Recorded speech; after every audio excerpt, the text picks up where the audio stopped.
Perkenalkan, nama aku Mas Nia. Perkenalkan, nama aku Sherly Novianti. Perkenalkan, nama aku Syakira Sinila dan di sebelahku ada Fitri Suci Ramadhani.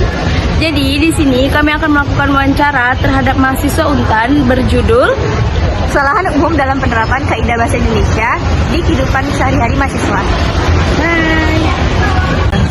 Hai. Jadi di sini saya dengan Kakak Sera. Mungkin kita akan berbicara ya Kak terkait dengan kesalahan berbahasa dalam kehidupan mahasiswa sehari-hari. Iya, betul sekali. Mungkin boleh diperkenalan dulu Kak pada audiens.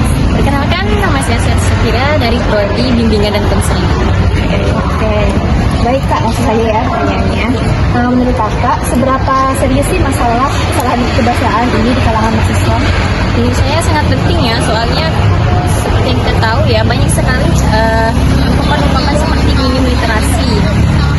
Dan juga saya juga mengalaminya secara langsung, misalnya teman saya itu mereka sudah memberikan informasi yang jelas, tapi masih banyak yang bertanya tentang informasi tersebut secara berulang-ulang. Kayak miskom gitu ya? Ya, komunikasi.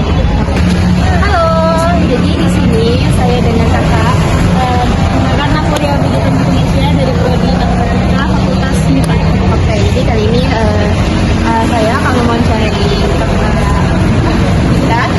mengenai kesalahan kaidah kebahasaan Indonesia dalam kehidupan sehari mahasiswa.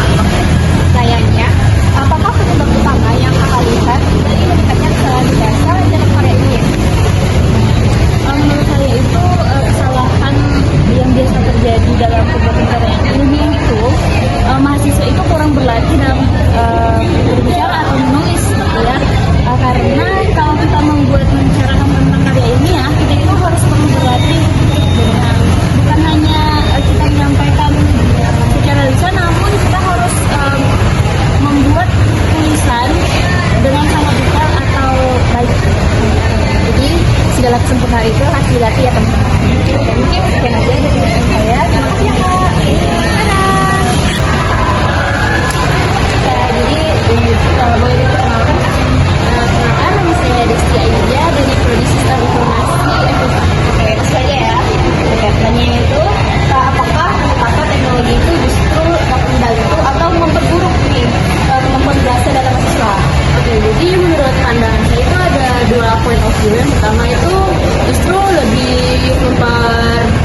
mempermudah kita dalam bahasa. Contohnya dengan adanya digital itu kita juga bisa mencari atau menggali info di internet. Itu salah satu pandangan baik. Jadi untuk pandangan buruknya itu mungkin dalam penggunaan bahasa ya, sekarang itu di media sosial banyak sekali bermunculan bahasa-bahasa baru atau bahasa-bahasa gaul.